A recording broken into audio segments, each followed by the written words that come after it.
ever since having a taste of Bridget's concoction, which I assumed had been made with grapes from the other world. I didn't tell Simon this. I wanted him to have a sense of normalcy, too. He poured me a glass, and I clinked mine to his, smiling. To divine tasting grapes. And to us, Simon replied before sipping. Next, he produced an array of cold-cut meats, cheese, and biscuits. When do you go back to the hospital? I asked him after a few bites. He waited until he had finished chewing to respond. In 2 days. He sighed. But I wish my leave of absence was longer.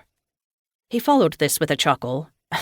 At least I'm not going to become a goddess while on my holiday.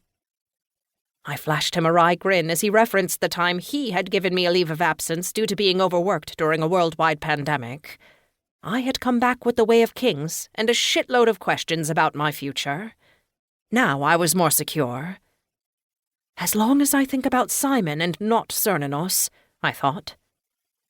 Simon seemed to sense that other things had pervaded my mind. He reached for my hand and squeezed. How about a little outing on the boat?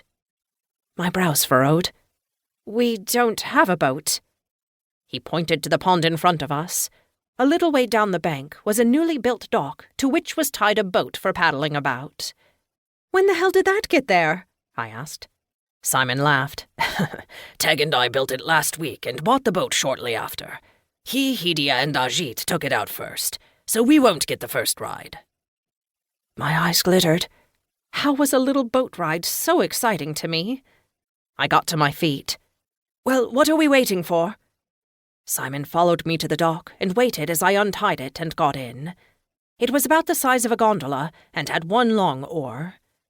Simon took his place at the end and dipped the oar into the water. Welcome, my lady, to the placid waters of Rooksmont Estate. I leaned back, enjoying the warm sunlight. Simon smiled at me before rowing off around the pond. Wildlife was all around us, from birds flying from tree to insects darting over the water's surface. At least there were no crows or wolves at the moment. I started laughing when Simon began to sing. He sang often, but I was surprised to hear how well he performed a silly rendition of an Italian love song in his basso voice. I threw back my head and laughed. Then I closed my eyes and listened. A soft breeze blew past, ruffling my loose, dark hair and the dress that Simon had insisted on me wearing. He sang first in Italian, then switched to English. She loved me, hated me, loved me, hated me.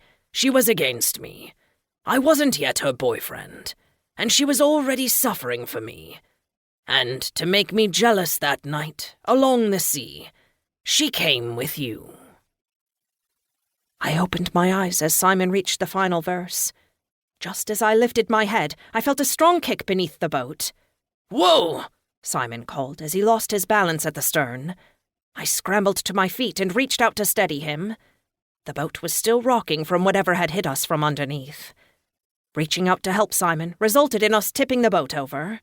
We plunged into the pond. I sank for a moment before swimming back to the surface. Even before I broke above the water, however, I knew something was different. No longer was the water the peaceful calm of the freshwater pond on the castle grounds. Instead, I was in violently churning salt water. I pushed above the surface and drew in a long breath, only to be pelted by heavy drops of rain. It was cold here, not warm like late summer beneath the sun. The sea around me stretched as far as my eye could see. The dark waters swelled amidst the raging storm. The sky was heavy with ominous clouds. Where the hell had I ended up? I had no time to figure that out. I had to reach the shore. Was there a shore? The waves beat against me, and it was all I could do to remain above the water's surface by divine strength. I was borne up on the next wave and spied a craggy seashore. Above it rose an edifice that seemed to be part factory, part watermill, part lighthouse, and part fortress all at once. Its windows pulsed with an angry, orange glow. Whatever it was better than the stinging, salty cold around me. I felt myself being drawn to the shoreline by the tide. I need to go with the waves, I decided, and hope I don't get smashed against the stones. Where was Simon? Panic well.